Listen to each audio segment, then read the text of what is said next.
Oh, man. Oh, folks, welcome back. Episode what? What is this? 17? 17? Is this 17? The Velvet Sugar Podcast. I'm your co-host, David Beckles Jr. That is Alex Kolar. And we have another amazing guest today, folks. Funny man, comedian, stand-up, Monty Mason. You're one of the best Hudson Valley stand-up comics there is, Monty. Yeah. And you're the first show I was ever on was with you. With Oh, Monty. really? He don't remember that because he's been doing comedy for longer. A big time job. Yeah. Who was that guy who was 6 foot? Yeah. And I did a show. I did like a little quick roast. I was doing comedy like 7-8 months. Yeah. And I finally got the balls to get up on stage. Yeah. And do you remember the contest at Slaughter? Yeah. And there was another black comic. I'm trying to find this guy's name. Maybe you know him. What? He has that voice from Family, the black guy in Family Guy. I told you about this That comic. guy that talks like this. Hey. Big dude. He was hilarious. Thanks for putting me on the spot. I don't know. who I that totally is. bombed on that show. I was doing comedy. Like I had no business that being in room this was contest. clearly- People are like, "You did great, Alex." No, Sit down. It's a dry run for the judges. Like you're not really gonna get a feel from the crowd there. Yeah. Also, But you remember the contest? Yeah, I You remember the remember contest. that? I was And probably you did hosting. he has a bit. I'm not gonna, of course, say the Mario bit, which is absolutely Yeah, the Super hilarious. Mario bit. Yeah, that was Super nice. Mario bit. Phenomenal. And you don't remember that guy's name by any chance? No, I don't. I don't think he's doing I don't. comedy anymore because I have not seen him anywhere. I don't Unless know. he has no- Is it you know. there's a bunch of dudes that like do that. He was like an comedy. older guy. He was. I would say at that. This is going Was back it 5 years Diderot? ago. Not Diderot. Big dude, like maybe 6 foot tall. And you just with that you voice, just describe exactly half the like dudes the- who I just know. robbed my mom's. Oh, geez. He had arms Yeah, and he had a arm, face leg, and a face and eyes. Side note. Good description. Yo, first black guest. I'm What if shattering. like over here I was going like this Shattering secretly, like Alex, how oh. does it feel to be a minority? shattering barriers right now. Shattering boundaries. Yes, Chicken hey, socks. we're here with Alex the foreigner. But no, Yes. it's good, man. So we can kick this off. So how long? Well, first of all, thanks for coming through because we wanted to have this done like a while now, Yo, right? thanks for having me, you Yeah. guys. I feel We like talked I'm about it being a couple months attacked. You I don't think they know do the what- podcast? Yeah, do podcast. No, man. Yo, so yeah, man. I've been, we've been kicking it Of for course. for a bit. Monty also is a fellow Caribbean. Is that Caribbean? Caribbean or Caribbean? Nah, I is. No matter. Either Either or. Trini them. Yeah. Trini them. Man is a Trini boy. He's a Trini boy. We love this scene. White translation, Trinidad and Tobago. Continue. The Twin Island Republic. That's Trinidad and Right. Tobago. He taught me that you can see Colombia from Tobago. No. what- Venezuela. Venezuela. Sorry, Venezuela. And you can also see my Venezuela cousins. On a good yeah. On a good clear day, you can see Venezuela. When you- That's South- crazy, right? South- You South- wave to a communist South- country, you're like, South hey. Trinidad, though. South, not just obviously not the whole of Trinidad. gotta go. Trinidad Yeah. is not like Barbados. Barbados is Yeah. 166 square miles. Trinidad is like 17 something. I couldn't believe how close it was to Venezuela. It's real close. But listen, let's talk about you. You're a comedian. I've always admired your comedy. I told you when I saw you doing that at that comedy contest, that was my second show, and I was doing it 8 months. I was like, holy crap. One day I might be as good as this guy. Like it was. I'm telling you. Look at it. Oh, yeah. man. Oh, you make a black man blush. That's right. But you deserve it, man, because you're hilarious. And how long have you been doing comedy? That was Wow. 6 years ago. 6 years. I've been doing comedy for a long time. Like, Yeah. when I tell people when I started, like, why aren't you on TV? Well, it's, Everybody's got a it's a different grind. journey. There's no time on this. This is a so I marathon, started man. in 2003. Okay. Way back. Like some of the dudes like I started with was like I did shows with Mark Norman. Like he no one knew who he was. Like I just don't have a comedy Did village. you see him in his first couple of years when he was starting? Yeah. Yeah, I didn't know it was just a dude doing comedy. I didn't know who he was. Mark He Norman. didn't stand out. He was okay, but he wasn't No, phenomenal. he was. He was funny. He was Funny. he was still kind of goofy, and he wasn't like he was now. Yeah. I don't even remember. Ali Wong used to come in. Jamie, Jeez, where was this? Paluzzo, Where Comedy Village. Like so, they used to have a mic Ooh. at Comedy Village. Okay. You still do shows there. So they used to have a double mic, like a mic at 8 and a mic at 10. And the Jersey guys would do 8 and 10, and they bail early because you'd miss the train, you'd miss the path.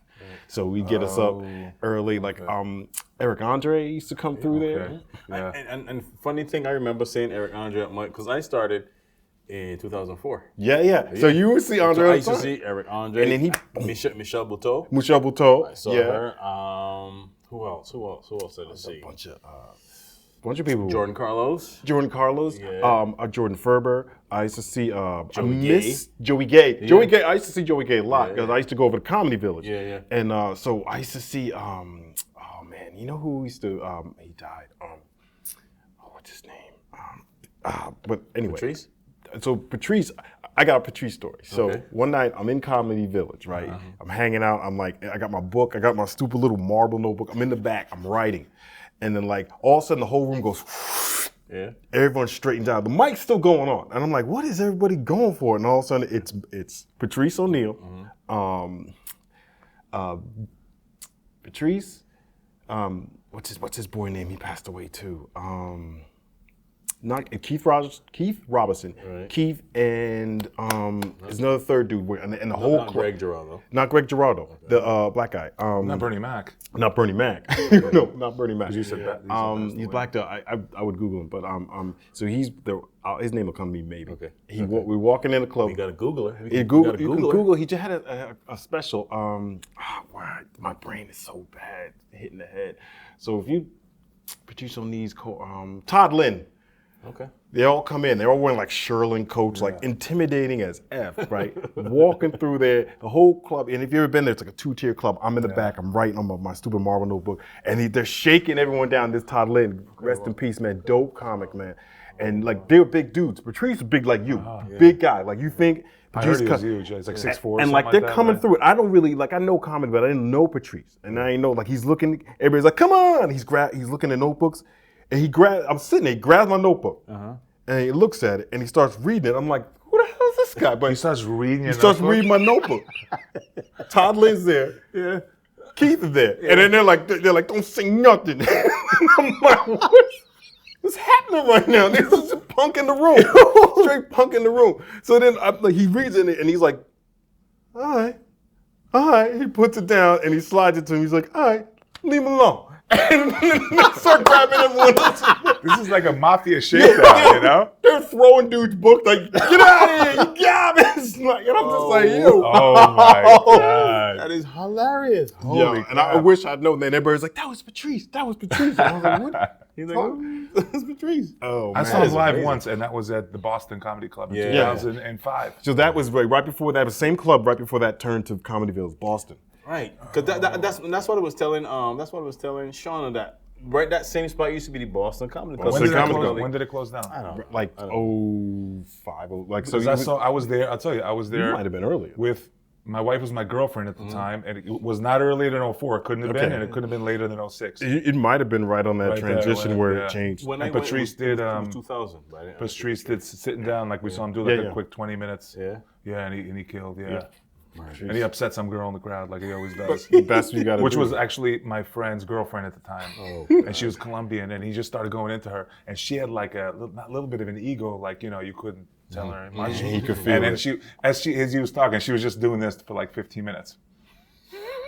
She was boiling inside, but she couldn't say nothing because she was getting trashed. And we just loved it. Yeah, man. That's what She you broke up with my boy, so I don't care. She got vetted by Patrice. She got- exactly. So that's how I started. So I started there. I did the city comedy village, comedy. Like we used to run up to the comic strip down over the New York Comedy Club. We used to be at New York Comedy Club. They used to have a mic. You'd be there at 2 a.m. Like your face was hurting, and then you'd be like, "Go on!" And then you'd be like, you trying to give energy, trying to give a show. There ain't nobody. And so started in 03.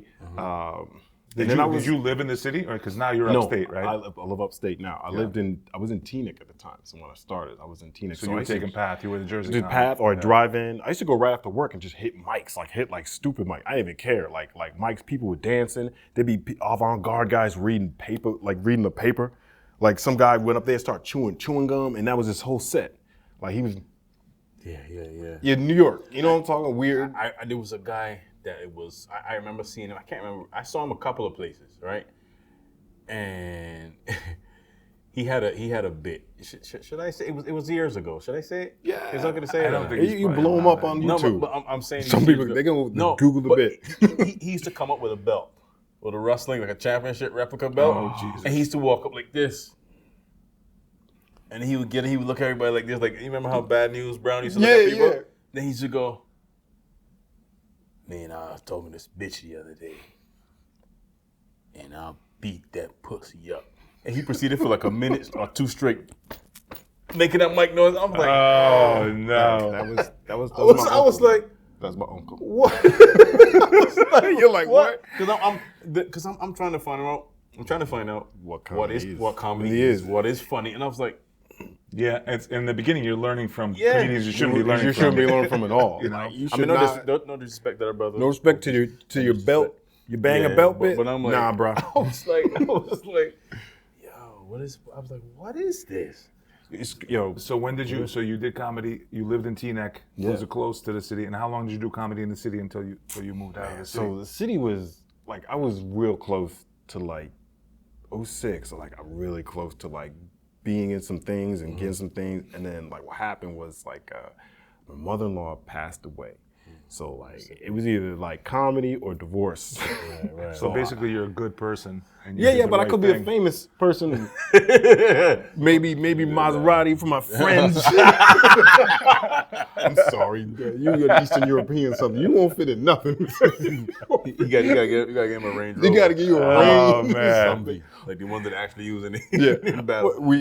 So You had family started interruption. family interruptions. I had like 2 family interruptions.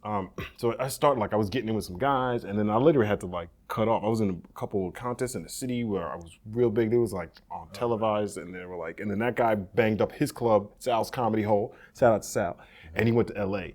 And then that was that. And then Comic Strip was never like. Never like, and then I was real close, and then that stopped. And then once you stop, like you die. You just people like You do this for 2 weeks, you practically die. Yeah, right? You people go on like- vacation for 2 weeks, you come back, you're like rusty. Yeah. I can't imagine stopping this for a year, 6 months. But or it a was year. like I did shows, but I used to do like 200 something shows a year. So that's what I want to talk just- to you about next. I told David this Right, story. right, I wanna hear this. We were talking outside of Rhino Comedy Club about a year and a half ago. And you told me, we were talking with like, I think it was Joe Sherman and Yeah. Anthony Quinn before he passed or something. I forgot who was there, but I remember exactly what you said. And you're like, I did like 152 shows last year or something. Yeah. So if you have and this is somebody like you have a full-time, you have a job. Yeah. I have a job. I can't imagine that 3 shows a week. That's I used to grinding. That's do- exhausting. 3 shows a week. I used to do like 2-3 shows a night. Like that's the cool thing, because then you would like, oh, let's run here. I'd start early, I'd get right off work, go straight to the city. I'd do like a 3 o'clock mic or a 4 o'clock mic, and then I'd do like a 6, 7, 8 o'clock mic, and then some dude would be like, yo, come do my show in Brooklyn. Oh, I got the car. Oh, drive us to Brooklyn. I drive to Brooklyn, and then we do like a show there, and then you would get on. Or I do like it's tough, like it's a grind. Like I'm tired, and then like I was close to burning out. Like you can't like. And then I'd be doing auditions. I'd be doing hostels. Like I did a hostel. Like nobody knew how to speak English. Like maybe that was like your Prague show. Like did you do when you did stand-up? Did you do it? No, it bilingual? was expat clubs, which they're super popular right now in Europe. Every city has one. Every major you name a major city in Europe. I know you told me. And it's like Prague has 1.3 million people. It has like 10,000 Americans there. And they living want there. some slice of home. Yeah, so they have enough American speaking people, not just English speaking. It's not Americans. It's a mix of everywhere. So you got people like, let's say you go any country in Europe, you have everybody from all over the world who happens to speak English that's move to that dope. country. Small group of people. How did it play? And it was so like basically I performed in front of 40, 50 people one night, and there was actually only 2 Americans in the crowd who spoke English. The rest were two Latvians who spoke English, 2 Lithuanians, 2 Germans who never fucking laugh at anything. Fuck the Germans. Fuck the Austrians. Sorry. Whoa. We love your vehicles. We love your vehicles. So You're gonna get some German hate right now, which is the worst kind of hate. listen. You were like, Listen to me. Vladimir Putin has a more expressive face than a German person does at a comedy club. It's the same because face. they're taking them. They were enjoying themselves too. They were, Yeah. Oh man. So it was basically like, and then 2 guys from South Africa, a lady from like Brazil, all these people who at one point in their life said, "Let me move to Prague or whatever country you're doing." Yeah. So when you make that room, and I killed in that room, and you're like, I made my comedy literally translates to every country in the world. Because I just have a little bit of a sampling of everybody. And then you do the next night, same room. There's like 8 Austrian people there. And they were kind of like about 30 people in the room, and they were almost like a third of the room. And Murph talks about this, fellow comic, is if you put those people in the front, they become like the alpha. Murph calls them the alpha crowd. He used to work a club, Murph. In the club, they used to know you got to move those people to the back. Because the rest of the crowd kind of feeds off of their zero energy. I got you. Yeah. So that if they're sitting there like Just miserable, duds the in rest the of the front. crowd is like, they're almost like the betas. And they start to And follow if you the start alphas in the dressing front. them up, like they're like, what is? So they should have moved them to the back. Who are you? Like, Bombed for 10 minutes straight, like sweating bombed. You know, That's a couldn't good wait one. to Did get you up. get the pasties? That Yeah, I was like, yeah. pasties is the worst. Yeah, so what else? You know, So, ever been to Prague? Tells us about the. my wife thinks that joke's funny. You know? Tells us about the turkey you have for Thanksgiving. Family. I buy turkey. But Russians laugh great. Everybody laughs great, just not us. And then I did a show in my home country, Slovakia, which the capital is called Bratislava. And there was a black dude from Chicago who headlined, and he let me open for him for 10 minutes. And he had like, you know what he says in his bio? I think the guy's name is Sean Combs. I forgot his name. Combs. Not Combs, Whoa, not Sean. whoa, Hold on. whoa. No, not P. Diddy. He's been around. Hold on. He's been around. John McCombs. And in his profile, he says he's is touring so comic. mad at you right now. He's like, so he thinks we all look like The wrong kind of combs. But in his profile, he says, I've been all over the world. Everybody laughs except Austrians. In parentheses, he puts that in his profile. Everybody laughs except Austrians. So he literally said exactly what I'm telling you guys. It is what it is. Yeah, it is what it is. But that's part of it, though. That's part of it. You got tough, and hopefully I get that experience too. When you do the Caribbean part, like Caribbeans are hard. Caribbeans like there's some comics I talk to, like when they do like Caribbean clubs, they're like, yo, Caribbeans are. Yeah. But you gotta know how to get them, all right? Because good example, that show we did together. Ooh. We gotta talk about it. Ooh. We gotta talk about I hate it. telling me stories We about gotta the talk show. about Oh man. We gotta talk about that. Was Like, they was working like they paid $500 to get in that club. You paid $25. that was a West Indian Caribbean club. And I don't know. boy, let me tell What you, you think he is? you got the Rough Who crowd. the Beckles? Like talk about unks, like unks with no do joy. do that face, David. Do that. First comedy show I ever been to with my wife. Was a Comedy Cellar, and I sat behind a black dude like that, a Caribbean dude, and he didn't laugh the whole night. And when the joke was funny, he laughed every like 10th joke. He would just go like this. Now that's funny. Yeah. And he would say, "No, that's funny." Yeah. And I was sitting behind him like he gave me that energy. I was sitting Right, behind him right. like, should I laugh? But that's the same dude who come out there. You know, yours funny or no? Yeah. Yo, because So they're like the Austrians of black people. Shout out Rashad Bashir. Yeah, Because They don't let us show it. He went in and he shook it up. broken. I went after him, so I was able to get some of his win. Some of that. So I some of was the able to, energy. because the girl, I remember I saw this girl there, she was cracking up. I Yeah. had her. He just did straight crowd work to warm He them did- up. No, he did straight energy work. Yeah, he's an energy. Like he came out like, and you do this. Like now that I've done some more, like I'm back doing like more urban stuff. It's a formula. Like you It come in, you do like something up top to just get their attention. Yeah. Cannot go to your bits. I know that. Yeah, no, I right learned away. that. the And hard then way. you start bidding, but like some of that time, but do you throw bits in between the crowd work? But like I don't. So what I do now is like I'm coming in and I do something. Just I'm in control. Yeah. I'm in control. Boom, boom. I was talking to my buddy Bill Scully. Shout out to Scully. Now Scully does just urban comedy like a beast, and he was like telling me. He started showing me, flipping open his book. He's like, I got like 15 ways to start. I was like, what? Because he said you can't mess around. If that don't work, I do that. If that don't work, do that. And once you get in them, Yeah. you're in them. Once we get But in, you yeah. gotta get in them. And gotta you, get he in. said, and you got like, he says you got like a minute. Yeah, maybe. So it's a little like before. it's a little like Apollo. Once you hear the first boo or two, that plane's You're done. crashing. Yeah. Let me It's tell you over. something. Yeah. Let me tell you something. You got to get I them in the beginning. focus on the guys because you had like 8 Jamaican big belly men The that sat in unks. the center. The unks, right? Jamaican big belly Yeah, man. sat right there. Too much rice and peas. I did something to them, right? So when I was done, it was like, yo man, you're good man. Me like it. Me like yo, it. me like you. So yo, when you come back again, man, yo, it was good. Never. I was like, my next Tell show- your face, dude. Tell your fucking face next time if it's good. I was like, Go like this. Ha ha ha. I You was laugh. You I can't. was like, my next show's in Brooklyn. He said, no, yo, me now go to Brooklyn. You know, But Brooklyn. good though, but good luck. Me want to see you, man. You're funny, man. I was like, okay. It's tough. Like you just can't you can't take any of that personal. No, you can't. It's You like can't. You can't. some people, they want to be in the control of the laugh, and it's just like some people don't like being tickled. Dude, like how long did it take you to figure out what I'm about to say? And it's this. I don't take it personally, and I only started doing it this year. I'm doing it 6 years now. I realized that if my bits work 90% of the time and they make people laugh, and I go to a show and I bomb, it ain't me. Right. No. Unless you do think, wait a minute, did I have a little different energy? Yeah. No, I basically kind of had the same energy I usually do. I bomb, it ain't me. Sometimes it's just not you, it's the crowd. Now you hear guys talk about this, and I know this is like not a secret, but like I don't even know if you're really supposed to talk about the room read. Like dudes will step in my ear, like Sleepy Floyd or Hamburger, and they'll be having a club or a room, and they'll be like, okay, now watch me. And he goes, read the room. What's working? What is high energy working? Is crowd work working? Is crowd work then bits working? Right. Read the room. Or is dirty working? Or is clean working first and then dirty? He's like, read the room. Yeah. Now it's different every time. Like the quicker you can do that. Like sometimes I'm up top. If you ever see me do like 30, I'm reading the room for like a minute. Okay, I'm figuring out what do they want. I'm like T2000. I'm calibrating, or like RoboCop. I'm and then and I'm shooting a dude in the dick. Like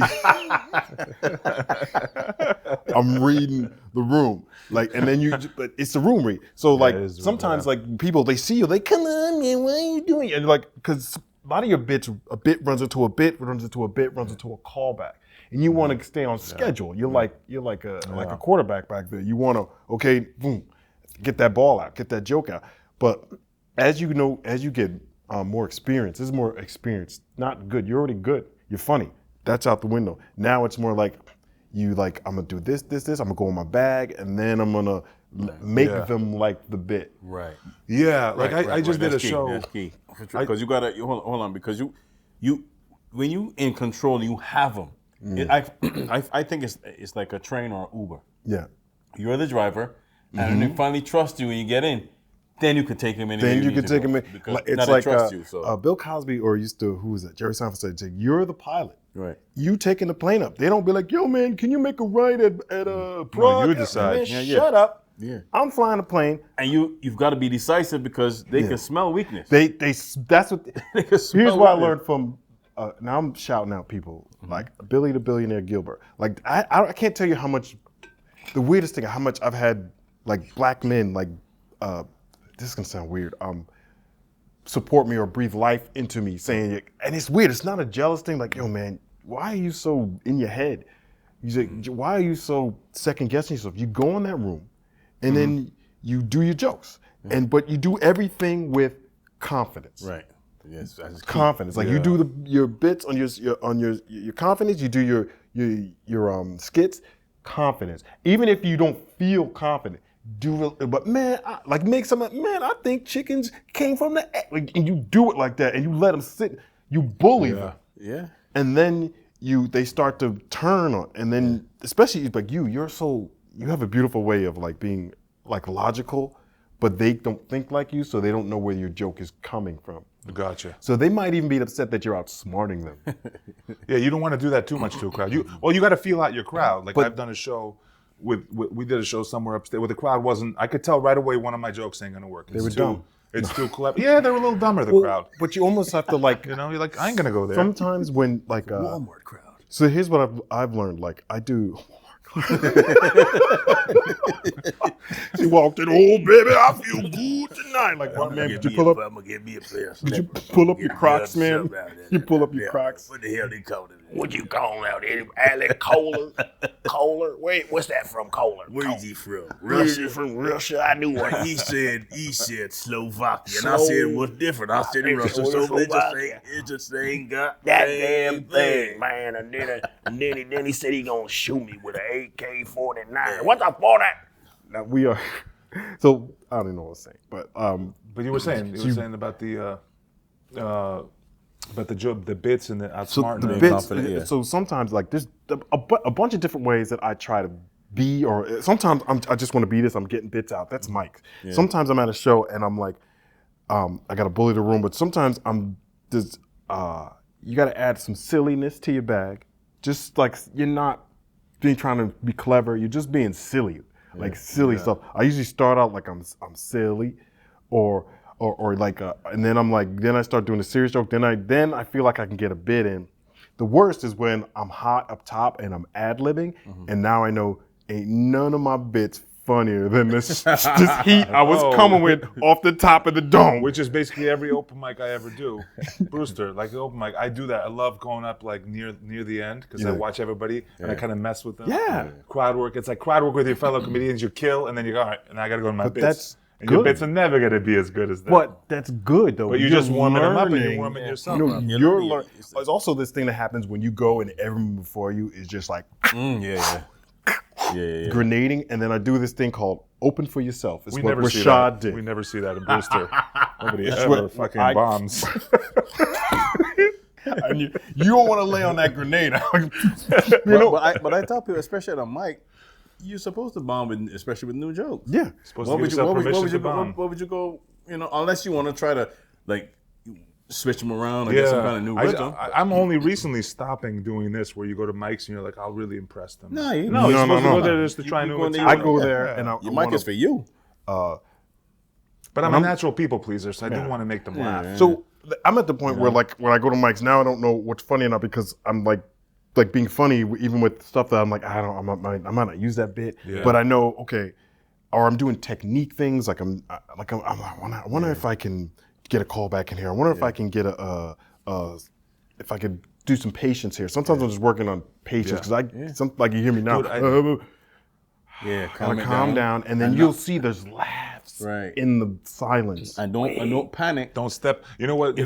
Step on your laugh. So I went to see Louis C.K. at Laugh It Up 2 weeks ago. Yeah, he was just at the dojo too. Yeah. And what's that? He was just down at the dojo. He's working something out around here off book with Joe List. So it was called Working Out New Material, and I was sitting with all these open mic comics, and a lot of comics came too, who were working comics and stuff. And I forgot who said it to me, but I think it was like one of the comics we know said like he didn't step over one of his bits. He waits fully for the laughter to die down.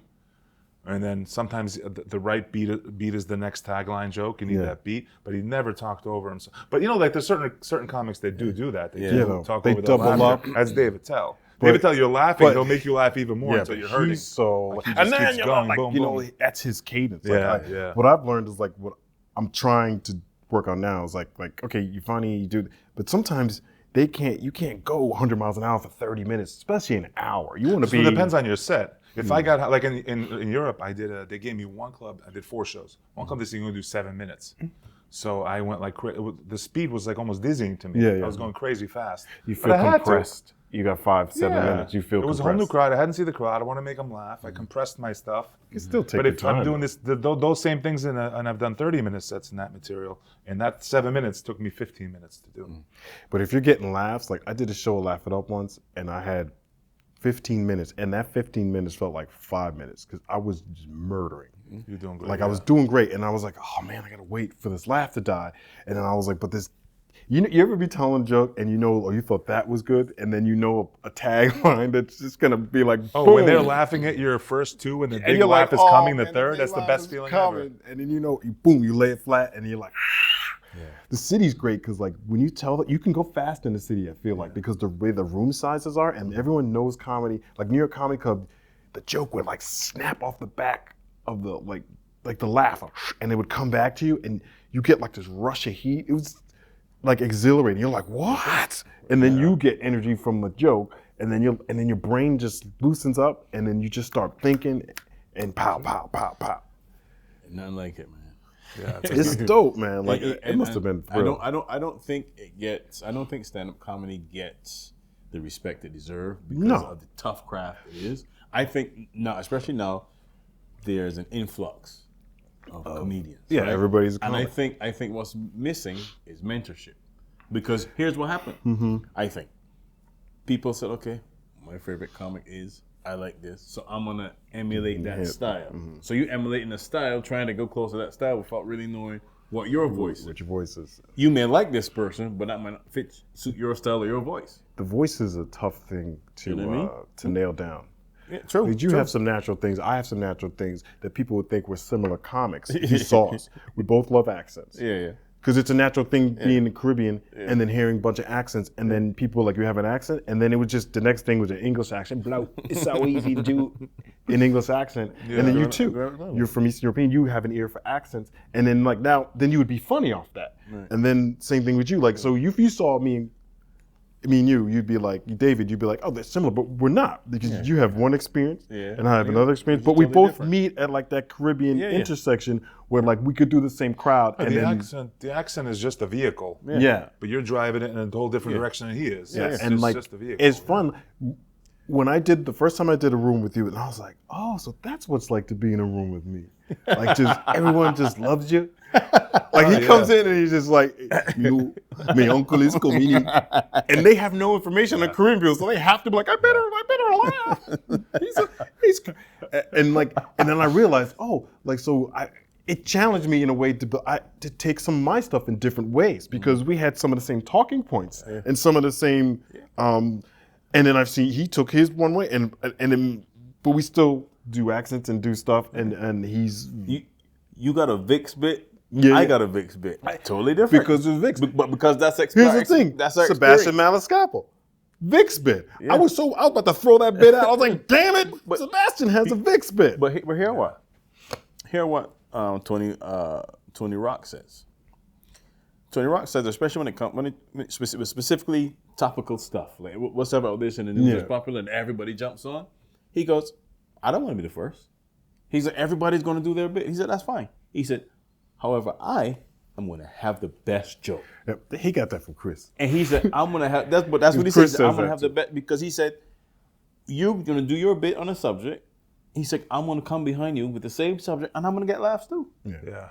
You know what I mean? So, because me personally, I like to, if everybody's doing this, I like to go the opposite route. Same. That's my nature. Just because I'm like, you're competitive and you want to be original. Right. That's what it really is that I'm trying to be original. Originality. Because I'm like, let's say, for example, I go on the show and everybody's doing election stuff. Yeah. I got election stuff, but chance I will. Am I going to you know what I mean? beat that horse tonight? Yeah. Because I hate to go into, and what happens to sometimes the subject matter, you're touching it, but it's not really. Yeah, you're not. You know what I mean? Yeah, you're surface touching it, or they really want you to peel it back. Yeah. I've been in the worst is when the club owner is like, don't say this, don't say that. And then you read the room and they're like, oh, they want me to say something. They want. The club owner has no instinct like you do. They want you to break through that thing because they're thinking it. Yeah. You're thinking it. And then I'm like, and as a comic, it's like, now I got to say it. So I'm like, you're not going to book me again.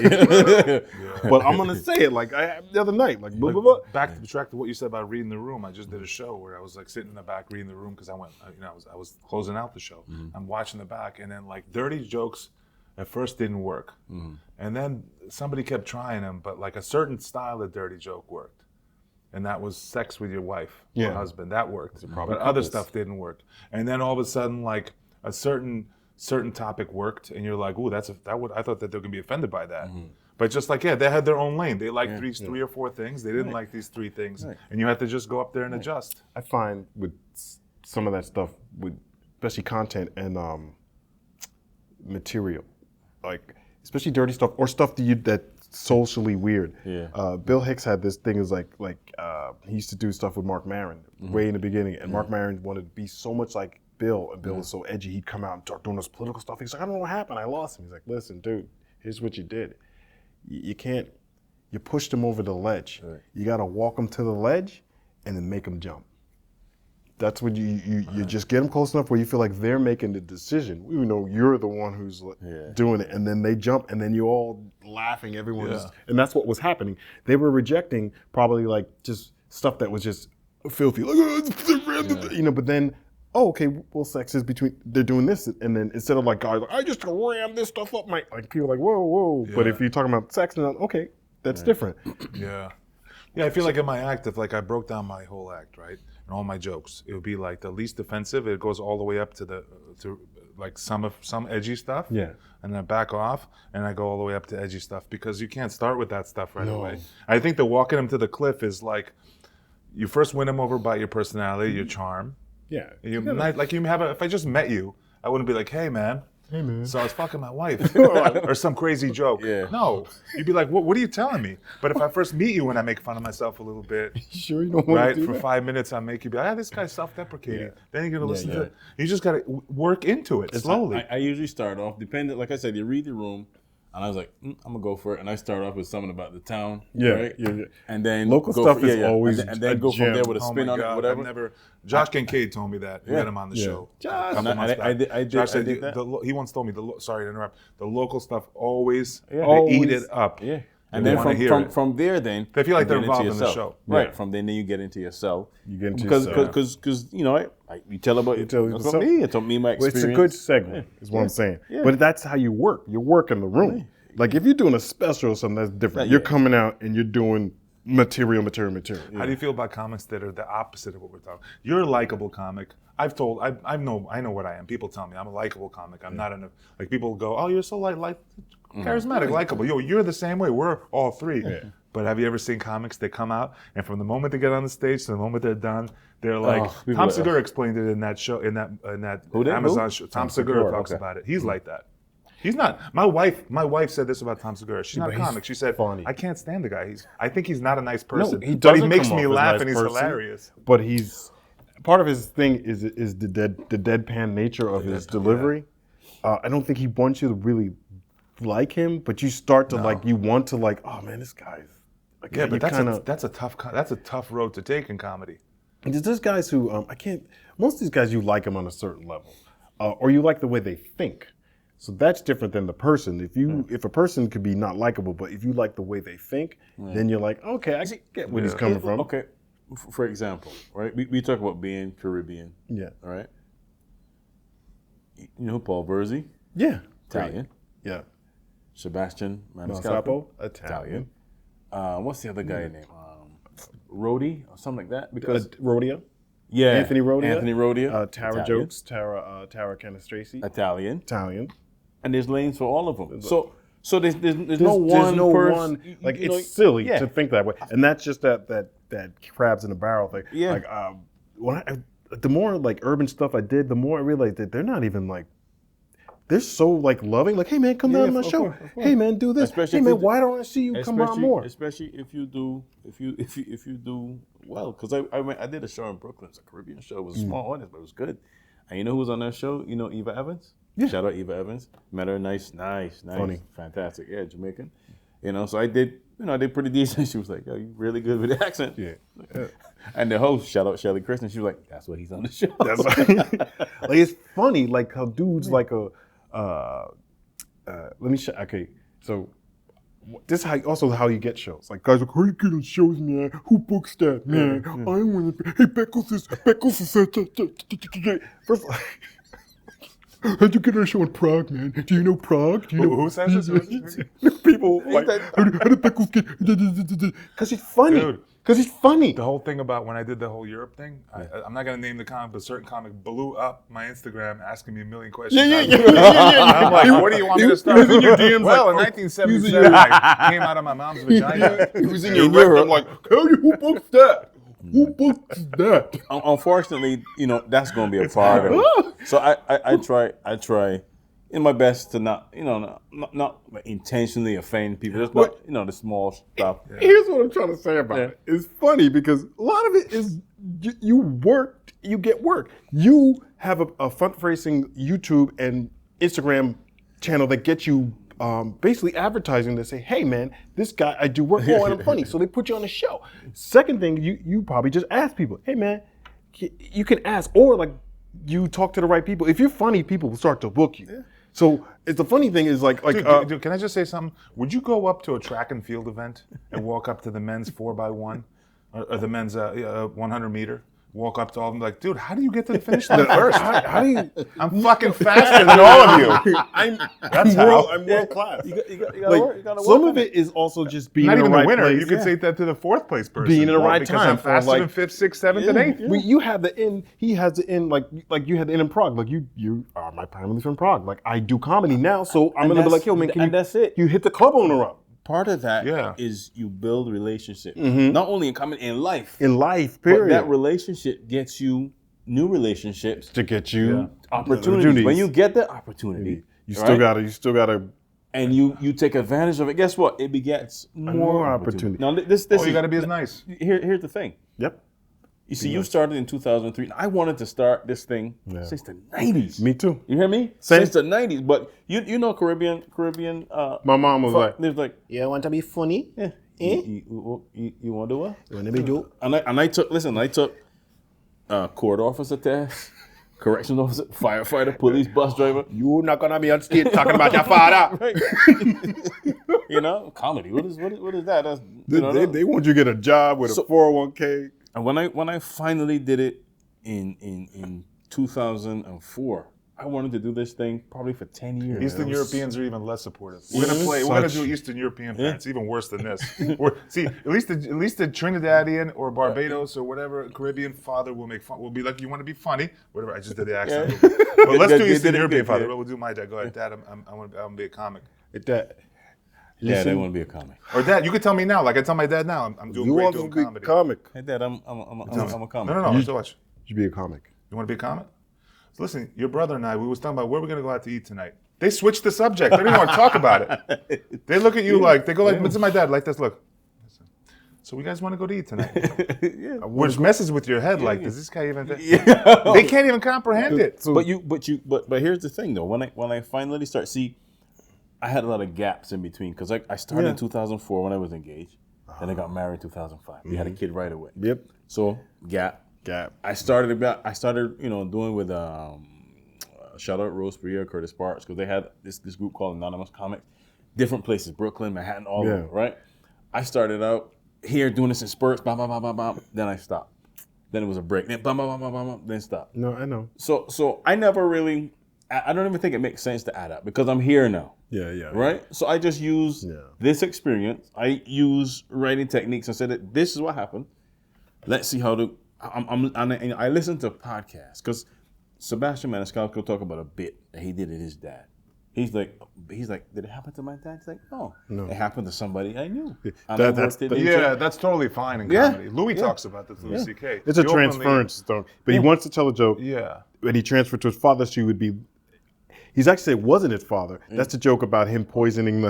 Right. Dude, one of my best jokes is in one of my last 3 jokes that closed my set out. It's about a joke that happened to my daughter. It didn't. It was my friend's daughter. The joke is so funny. Right. But it's more doesn't matter. personable. But when I a bit about my dad, I did actually get a picture. It wasn't what I described, but you get to you. I say if it's based in truth, then you got the license then to branch up because you hear comments going, "Oh yeah, no, it's true. It's true." Well, like, okay, it should be true, but is it funny?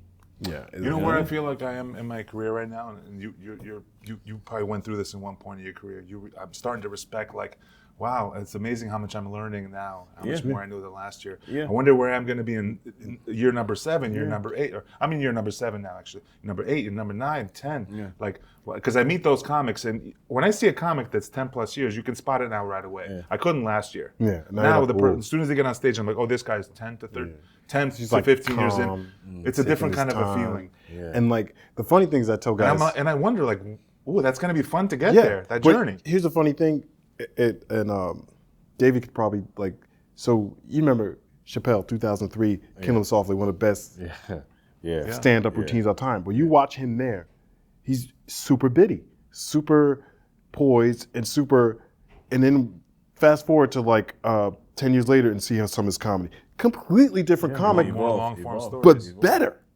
Yeah. But mastered that bit, like those bits. He's getting crowd, he's getting smack, and he's talking. It's 2000. All I can describe is my comedy is here's my jokes, and as I get more better, my jokes expand. They get longer. I can make them into longer. To your stories. point, with the learning, you never stop getting better. Never. So look at Louis C.K. working out jokes and 40 years. He's doing 40 years, and he went from he was like a dope comic, and then nothing was happening. Do you know his first 2 years, what happened to him? And that's a lot of inspiration. If you're watching this and you're listening to this and you're a new comic, so we get a lot of comics listen to this. He was going to quit. In 1984, he tried it. He did so bad his first night, he didn't try it for another, I believe, either a year or 2 later. Imagine how discouraged you got. What happened? That happened to me when I bombed in front of a Caribbean. And 40 years later, that's Louis. It hurts. I used to do this character called Businessman. I had a lot of hair then out there, and this guy I went to school. Long story short, He was like, yo, I know you do comedy. I was like, yeah. He was like, come by such and such. I could get you on. I was like, what? The host is Bayesian too?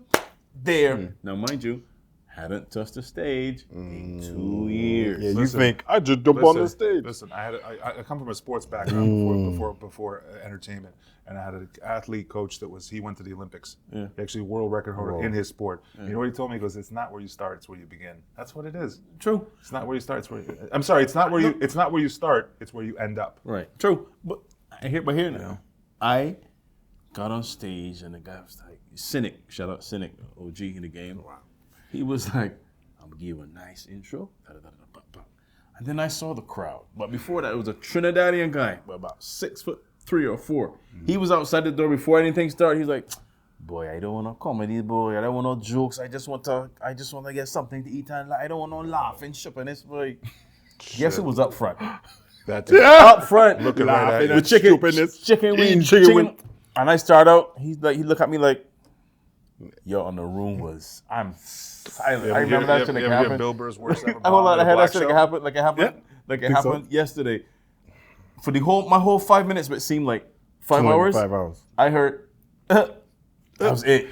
That's probably a big laugh for him, though. You ever hear Bill? Not Burr? from, it wasn't from him. It was somebody's way off stage. It was like, this dude is up here, like He's epically dying. bumming. He's dying. Bill's biggest my bombing. boy that got me the hookup.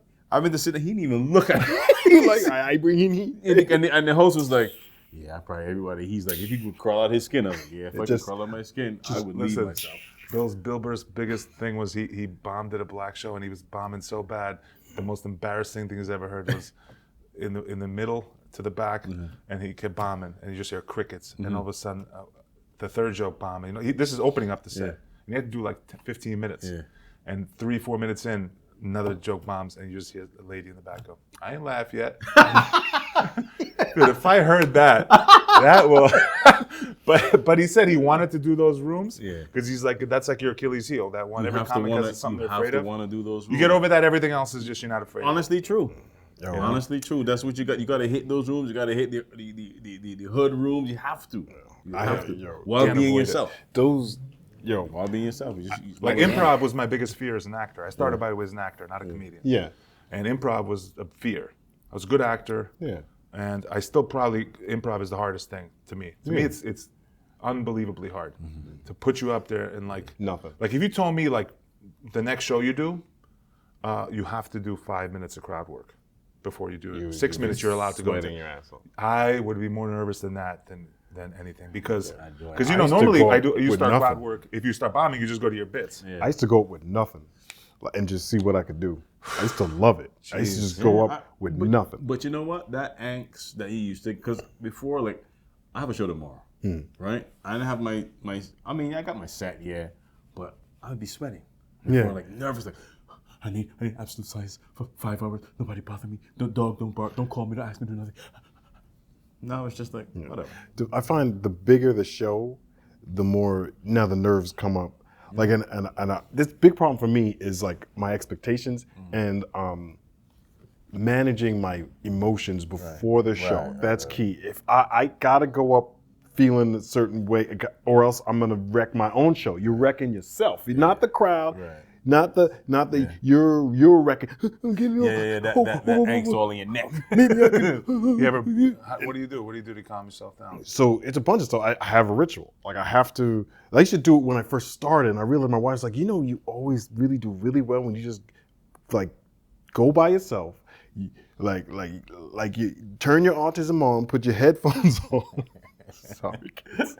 Put your headphones on, and I'll just go through concepts on my set, and then I'll just doodle, and then I'll write my set out, and I'll just write as many like what I want to do. I don't get to it all, and then but I usually have a set that I'm gonna do, and then I'll tell myself blah blah blah, go out there, just story tell, and then I write 3 things. I write acting on stage. I write connect with the audience. Those are only my only goals, and then to have energy. Those are my really only goals, is connecting with them. After that, everything else happens. Yeah. And you get to a point, I don't think I'm quite there. I'm not there yet, to be honest. But there's a point where you're so comfortable that can lead to some improv. And even though if it's when the peer nervous is really not nervous. It's a performance nervous. Performance nervous. If You're you know ready. what I'm saying? You're ready. It's just your fight or flight instinct kicking in. That's all that is. It's sometimes you fight, flight. Sometimes you freeze. You know, my wife calmed me down the most once. She's a therapist, my wife. Yeah. And she said, like, why did you get into this? I said, just because I like it. Just go out there and do it like you like it. You have to just back up and look at, you're just insignificant in the world. Yeah. You're just another person. You got into this to have fun, Right. to enjoy it, to eventually do it as a job.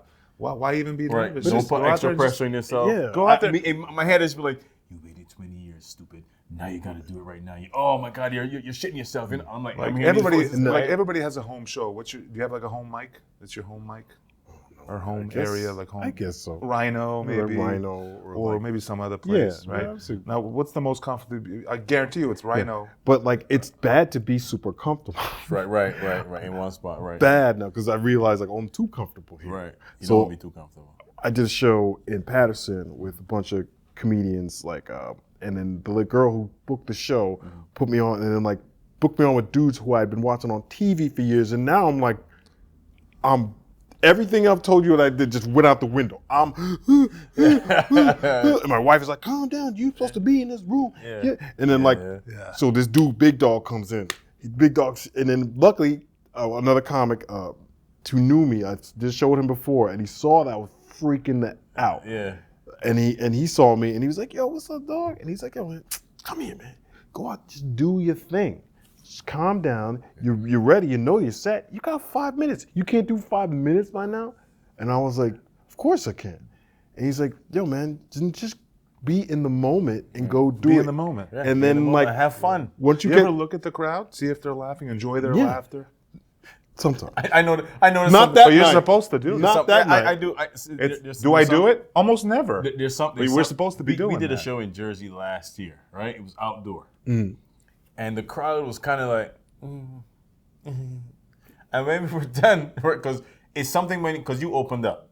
They had you go up first. Remember? Yeah, you opened up. You had you That's the first. host. Outdoor Jersey show? Yeah. That's the outdoor show in host's Jersey. fault, though, dog. And when we were done, people came by, was like, "Oh, you guys were great. Oh, you guys." I was like, "The freaking light bulb in your face." hilarious. Oh, Listen, thank you for it. Okay, we got to talk about something though. Okay. I want to talk about writing still. We talked a lot about comedy. We didn't talk about. There's something I wanted to ask you before we did the podcast, and that's writing. Like, what's your writing style? So What's your process? What's your process? my process. Exactly. Well, first, This is where I cross my legs and just go, what's your process? I hold my What is spectacles. there's honey all over my body when I write. It makes the paper sticky, which causes my mind, my medulla. Now, so I have a very inefficient process of writing jokes. I have tons of ideas, tons of. So first you jot the idea. I jot down the idea, like the heart of the joke. And I don't want to mess with something that ain't gonna be funny. So then I'll go try the concept. And then I'll usually sometimes I'll get the ending of a joke, which is the worst. And then I have to build it backwards to try to figure out, or that joke will sit there for years and I'll realize, oh, it slides right into this bit.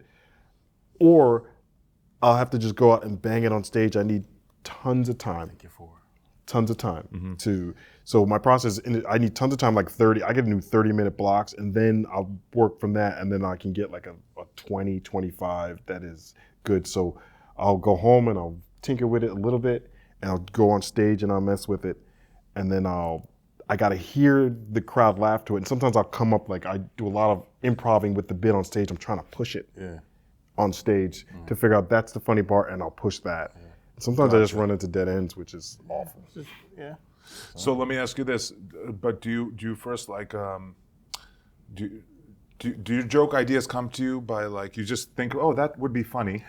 Right? Sometimes that's what I do. I do yeah. this. That's funny. Sometimes that would be funny, right? sometimes I'll get in my phone and my notes. I have tons of like just ideas. Like I was like, oh, that's funny. Or I get a long bit like, oh, I want to talk about the movie Home Alone, but I want to talk about it where Gen X different. You know what I just did a show with the guy. The headliner was Pedro Gonzalez. So you know Pedro? Yeah. He's funny. It's funny, dude. And it was in the City Winery in Hudson Valley, and his opener was his apparently, like, because I talked to his opener, not Pedro, about this. His opener, Ronnie Lordy, Okay. for another Jersey comic. Pedro's doing it 12, 13 years, so's he. This guy Ronnie, and he was his opener. He did like 20, 25 minutes. And he said something that I won't forget, man. And I just learned this yesterday. He's like, you know what comedy, we're sitting in the back, we're getting ready to go up. He's like, you know what the writing comedy is? It's just like whatever annoys you. It's like whatever upsets you. Yeah. If something like what just annoys you, that's your comedy. Like today I was driving and this guy did something that's a bit because it annoys you. That's the most powerful Because you're gonna stuff. have emotion running. Yeah, through. whatever annoys you. But like some people, it's whatever makes you happy too. Yeah. But it's usually whatever annoys you, irritates Also- you. That's like Louis, you know. Realizing something that everyone realizes, but they can't express it. Right. Like the one of the dopest things is like that I hear is like, you know, when you look at somebody's car, and then they look right back at you. What the hell is that? what? Everyone does it. Like you be driving and you be like look, and then they look right back at you. That is what you realizing there's a joke somewhere is like. You know what I like to do when it's a big man, like a truck driver, and we look at each other? I like to go like this. And I go like this. heart you. We've got man, this has been a dope conversation, man. It's Yeah, man. always up, yo. Oh man. Oh, man, give me your handle real quick before. Yo, man, check me out, Monty Mason 16 on Instagram. Yo, please, we're trying to get some followers going. We're trying to get some momentum in this comedy thing. Monty Mason 16 on Instagram. Check his Instagram. That's where you post your shows and your Post my upcoming shows stuff. and my upcoming stuff. There you Also, go. check me out in the documentary New Joke City on YouTube. Okay. It's almost like this little condensed. I'm walking around talking to the city with Ryan Patrick. Yep. Thank you guys for having me on your podcast Thank with you. the brown velvet Of sugar. course. And down here, if you're watching this podcast, we're gonna post some shows I got, which is All in what do I got? pluggies. Something December 6th in Cold Spring. Terrence will put it in here. December 6th in Cold Spring, and also December 7th I got a show. Yes, we on that one. Right? That's the latest Also, to the when this before we comes go- out. Hey guys, this was a surprise. Is this the velvet sugar? No, this is banana Nutella bread. Boom. Oh, Wow. banana, B-A-N, yes. I am at Black Rock Dave. He is. At Big Alex Comedy. We are Velvet Sugar Podcast. The Velvet guys. Sugar Thanks for tuning in. Podcast. And come check us out. Come watch our show that we're on and talk to us, and Yeah, man. we'll make fun of you and of whatever. course. I'll It'll make be you cry. great. I'll make you cry. Big up everybody. Big up. Bless on yourself for what you have. All of them first. I was gonna say that too. I'll let him do it. Peace.